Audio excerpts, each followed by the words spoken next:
நைனாரு, என்ன நைனாரு, நானும் காலங்காத்தால் ஒன்று தமிழ்நாடு போலீஸ் வந்து உருட்டுக்கட்டையாக பிடிச்சி தூக்கிட்டு போன்னு பார்த்தேன். வீட்டில் வருவாங்க, நம்ம கமிஷனர் அமல்ராஜ் வந்து பாஜக ஆளுங்கெல்லாம் போட்டு தம் தும்னு டம்சம் பண்ணுவாருன்னு பார்த்தேன்.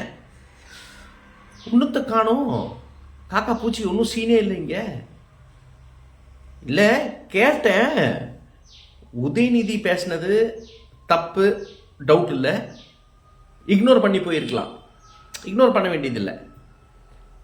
இல்லை த்ரிஷான்ற ஒருத்தன் கீழேருந்து கத்துனா அது டபுள் மீனிங்கில் நிறைய பேர் புரிஞ்சாங்க, நிறைய பேருக்கு டபுள் மீனிங்கில் புரியல. அவர் பேர் என்ன எடுக்கல. பட் அடுத்த நாளே தமிழ்நாடு போலீஸ் ஃபுல் ஃபோர்ஸில் அமல்ராஜ் கமிஷனர் போனார், எல்லாத்தையும் போட்டு சாத்துறாரு. காலையில் இன்னைக்கும் சீன் இருக்கும்னு பார்த்தேன். நைனார் டைரக்டா அம்மாவை இழிவுபடுத்துறாரு. டைரக்டா பாஜகத்தான் பண்ணுவாங்க.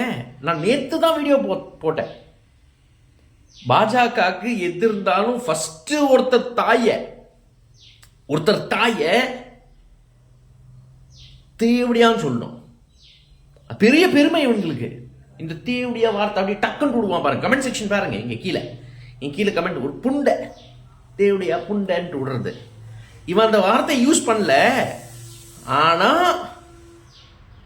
அதுக்கு அர்த்தம் என்ன?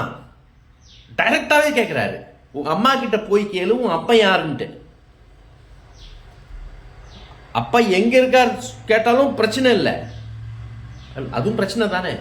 அம்மா கிட்ட எது கேட்கணும், அப்பா எங்கன்ட்டு வீட்டில் போய் அப்பா எங்க இருக்குன்னு இது சரி, இதுல எது விளக்கத்துக்கு ஒன்றும் இல்லை. நைனாரு, நீ எப்படி உன்னோட கீழே இருக்கிற பாஜக ஆளுங்க இருக்காங்களோ அப்படிதான் நீ இருக்க. ஆனா இங்க அதோட முக்கியமான கேள்வி என்ன இருக்குன்னா, மிஸ்டர் விஜய் சார் அம்மாவை டைரக்டா தாக்குறாரு. த்ரிஷா மேல ஒரு தாக்குதலுக்கு சந்தேகம் இருந்து நீங்க இவ்வளோ போலீஸ் ஃபோர்ஸ் யூஸ் பண்ணவர், நீங்க டைரக்டா உங்க அம்மா வெளிப்படுத்தலாம். டைரக்டா ஒருத்தன், அதுவும் பாஜக பிரசிடென்ட், எலெக்டட் மெம்பரும் இல்லை, அசம்பிளியில் எந்த ரோலும் இல்லை, பாஜக அசம்பிளியிலே ரோல் இல்லை, தமிழ்நாடு துவச்சு போட்டுருச்சு பாஜகவை. என்ன சார் பயம்? என்ன பயம்? தூக்குங்க நைனாரை.